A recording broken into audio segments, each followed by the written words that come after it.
नमस्कार दोस्तों।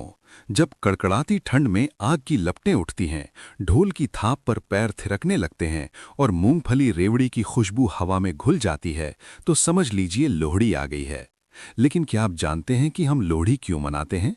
क्या ये सिर्फ फसल काटने का त्योहार है, या इसके पीछे छिपी है न्याय और वीरता की एक महान गाथा? आग की लपटों में छिपा इतिहास।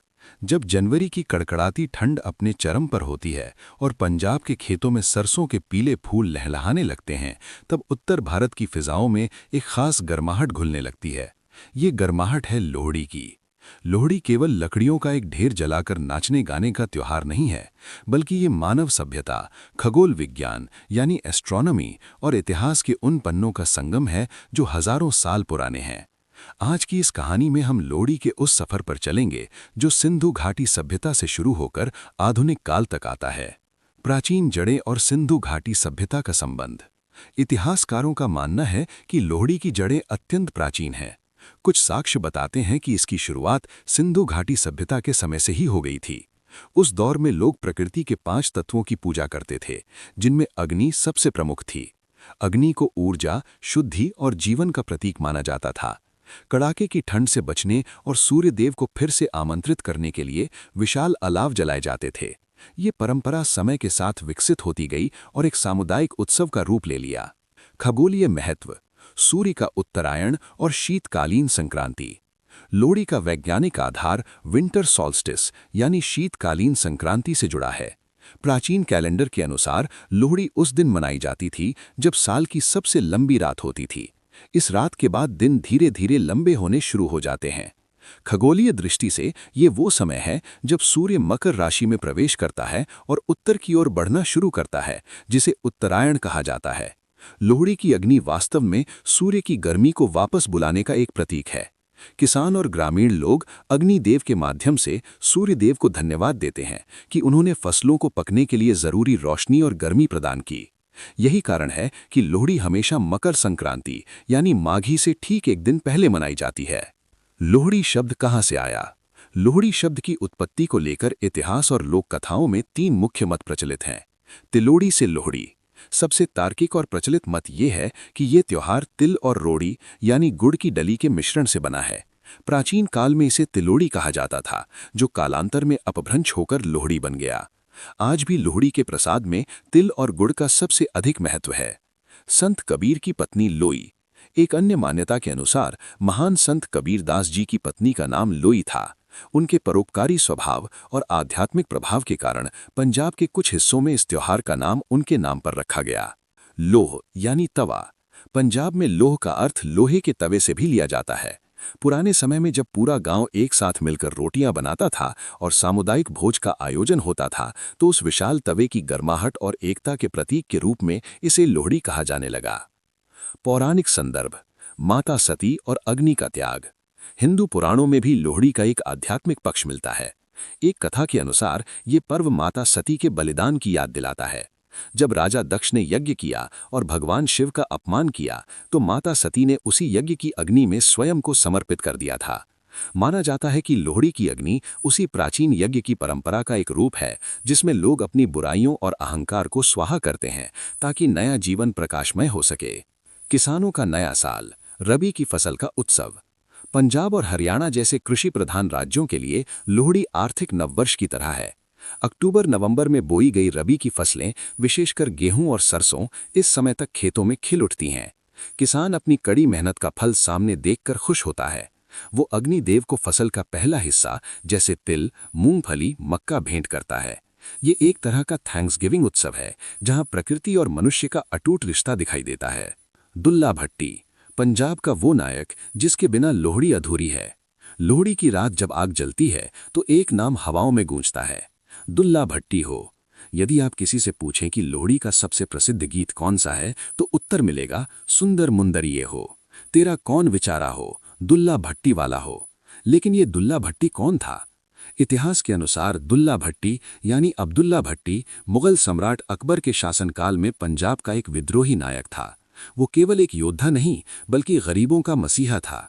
उस समय पंजाब में एक भयानक प्रथा चल पड़ी थी। लालची व्यापारी और मुगल अधिकारी गरीब कन्याओं को अगवा कर उन्हें मध्य पूर्व के बाजारों में गुलाम बनाकर बेच देते थे। दुल्ला भट्टी ने इस अन्याय के खिलाफ अपनी तलवार उठाई। सुंदर और मुंदर की अमर कहानी। दुल्ला भट्टी की सबसे प्रसिद्ध कहानी सुंदर और मुंदर नाम की दो अनाथ कन्याओं से जुड़ी है। एक क्रूर जमींदार की नज़र इन दोनों लड़कियों पर थी और वो उन्हें जबरन ले जाना चाहता था।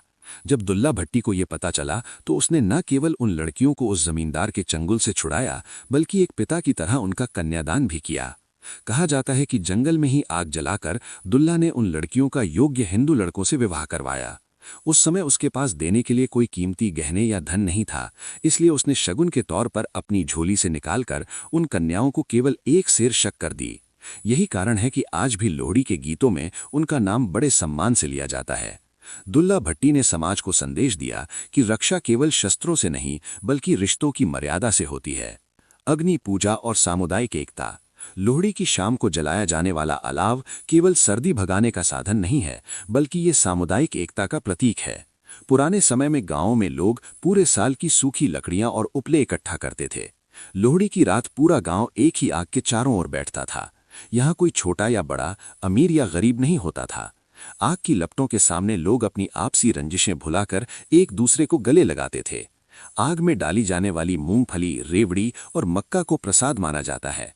लोग अग्नि की परिक्रमा करते हुए ईश्वर आए दलिद्र जाए कहते हैं, जिसका वैज्ञानिक और मनोवैज्ञानिक अर्थ है कि हमारे भीतर की नकारात्मकता और आलस्य जलकर राख हो जाए और नई ऊर्जा का संचार हो। लोकगीतों और लोक नृत्यों का जादू। लोहड़ी के बिना पंजाब के लोक नृत्य भांगड़ा और गिद्दा की कल्पना करना भी मुश्किल है। ढोल की थाप पर जब नौजवान थिरकते हैं तो वो केवल खुशी का इजहार नहीं होता, बल्कि वो धरती माता की उर्वरता यानी फर्टिलिटी का उत्सव होता है। महिलाएं आग के चारों ओर घेरा बनाकर गिद्दा डालती हैं और पारंपरिक बोलियां गाती हैं। इन गीतों में परिवार की सुख शांति, भाइयों की लंबी उम्र और फसलों की अच्छी पैदावार की दुआएं होती हैं। पहली लोहड़ी का विशेष महत्व। इतिहास और परंपराओं में लोहड़ी का एक और सुंदर पहलू है, पहली लोहड़ी। जिस घर में नई शादी हुई हो या जहां संतान, विशेषकर पहले बेटा और अब बेटी भी का जन्म हुआ हो, वहां लोहड़ी का जश्न दोगुना हो जाता है। इसे चाव की लोहड़ी कहा जाता है। नवविवाहित जोड़ा नए कपड़े पहनकर आग की पूजा करता है और बड़े बुजुर्गों का आशीर्वाद लेता है। ये इस बात का प्रतीक है कि परिवार का वंश और खुशियां आग की लपटों की तरह हमेशा ऊपर की ओर बढ़ती रहें। खान पान की ऐतिहासिक विरासत। लोहड़ी का भोजन भी इतिहास और आयुर्वेद का एक अद्भुत मेल है। इस दिन विशेष रूप से सरसों का साग और मक्के की रोटी बनाई जाती है। साथ ही गन्ने के रस की खीर यानी रौह की खीर बनाने की भी परंपरा है, जिसे लोहड़ी की रात बनाया जाता है और अगले दिन ठंडा करके खाया जाता है। तिल और गुड़ का सेवन कड़ाके की ठंड में शरीर को अंदरूनी गर्मी प्रदान करता है। ये इस बात का प्रमाण है कि हमारे पूर्वजों ने त्योहारों को मौसम और स्वास्थ्य के अनुकूल बहुत सोच समझकर तैयार किया था।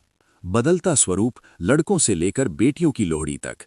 इतिहास गवाह है कि परंपराएं समय के साथ बदलती हैं और लोहड़ी इसका सबसे सुंदर उदाहरण है। सदियों से लोहड़ी को विशेष रूप से मुंडे दी लोहड़ी यानी बेटे के जन्म की खुशी के रूप में देखा जाता था। लेकिन जैसे जैसे समाज शिक्षित हुआ, ये त्योहार स्त्री पुरुष समानता का प्रतीक बन गया। आज कुड़ी दी लोहड़ी यानी बेटियों की लोहड़ी का चलन पूरी दुनिया में बढ़ गया है। लोग अब बेटियों के जन्म पर भी उतनी ही धूमधाम से लोहड़ी मनाते हैं, आग जलाते हैं और खुशियां बांटते हैं। ये बदलाव दिखाता है कि लोहड़ी का मूल संदेश यानी अन्याय के खिलाफ खड़ा होना, जैसा दुल्ला भट्टी ने किया था, आज भी प्रासंगिक है। लोहड़ी का वैश्विक स्तर। आज लोहड़ी केवल पंजाब या भारत के खेतों तक सीमित नहीं रह गई है। कनाडा, ऑस्ट्रेलिया, ब्रिटेन और अमेरिका जैसे देशों में जहां पंजाबी समुदाय बड़ी संख्या में बसा है, वहां लोहड़ी एक अंतर्राष्ट्रीय उत्सव बन चुका है। विदेशी धरती पर जब कड़ाके की बर्फबारी के बीच आग जलाई जाती है और भंगड़ा किया जाता है, तो ये प्रवासी भारतीयों को अपनी जड़ों से जोड़ता है। विदेशी लोग भी इस त्योहार की जीवंतता और दुल्ला भट्टी की कहानी से प्रभावित होकर इसमें हिस्सा लेते हैं। ये त्योहार अब ग्लोबल विलेज की सांस्कृतिक पहचान बन चुका है। प्रकृति और पर्यावरण के प्रति जिम्मेदारी। आधुनिक समय में लोहड़ी मनाने के तरीकों में एक और बड़ा बदलाव आया है, पर्यावरण के प्रति जागरूकता। पहले जहां विशाल मात्रा में लकड़ियां जलाई जाती थीं, वहीं अब लोग इको फ्रेंडली लोहड़ी की ओर बढ़ रहे हैं। लोग कम लकड़ी का उपयोग करते हुए सांकेतिक अग्नि जलाते हैं और उस ऊर्जा को दान पुण्य में लगाते हैं। ये इस त्योहार के मूल उद्देश्य की ओर वापसी है, प्रकृति का सम्मान करना, न कि उसे नुकसान पहुंचाना। लोहड़ी एक सामाजिक सेतु। लोहड़ी का एक ऐतिहासिक पक्ष ये भी है कि ये समाज के हर वर्ग को एक साथ लाता है। ग्रामीण इलाकों में लोहड़ी मांगने की परंपरा आज भी जीवित है। बच्चे टोलियां बनाकर घर घर जाते हैं और गीत गाते हैं। बदले में उन्हें गुड़, तिल, मूंगफली या पैसे मिलते हैं। ये क्रिया बच्चों में साझा करने की भावना यानी शेयरिंग और सामुदायिक जुड़ाव पैदा करती है। ये त्योहार सिखाता है कि खुशी तब और बढ़ जाती है जब उसे पड़ोसियों और राहगीरों के साथ बांटा जाए। लोहड़ी का शाश्वत संदेश। लोहड़ी की कहानी हमें 3 महान बातें सिखाती है। कृतज्ञता, अपनी फसल, अपनी आय और प्रकृति के प्रति आभार व्यक्त करना। साहस, दुल्ला भट्टी की तरह अन्याय के खिलाफ खड़ा होना और कमजोर की रक्षा करना। आशा, कड़ाके की ठंड और लंबी रात के बाद आने वाले वसंत और उजाले का स्वागत करना। जब लोहड़ी की आग की आखिरी चिंगारी शांत होती है तो वो पीछे छोड़ जाती है राख नहीं, बल्कि एक नया संकल्प। ये संकल्प है भाईचारे का, नई शुरुआत का और आने वाले सुनहरे दिनों की तैयारी का। लोहड़ी केवल एक दिन का त्योहार नहीं, बल्कि पंजाब की उस जिंदा दिली का नाम है जो हर मुश्किल परिस्थिति में नाचकर और गाकर जीवन का स्वागत करना जानती है। तो दोस्तों, ये थी लोहड़ी के हजारों साल पुराने इतिहास और उसकी परंपराओं की गाथा। उम्मीद है कि इस बार जब आप आग के चक्कर लगाएंगे तो आपके मन में दुल्ला भट्टी की बहादुरी और प्रकृति के प्रति वो सम्मान जरूर होगा। आप सभी को लोहड़ी की बहुत बहुत शुभकामनाएं। इतिहास के इन पन्नों को आज मेरे साथ पलटने के लिए और इस कहानी को सुनने के लिए आपका तहे दिल से धन्यवाद। अगर आपको ये जानकारी अच्छी लगी तो अपनों के साथ इसे साझा जरूर करें। मिलते हैं अगली कहानी में।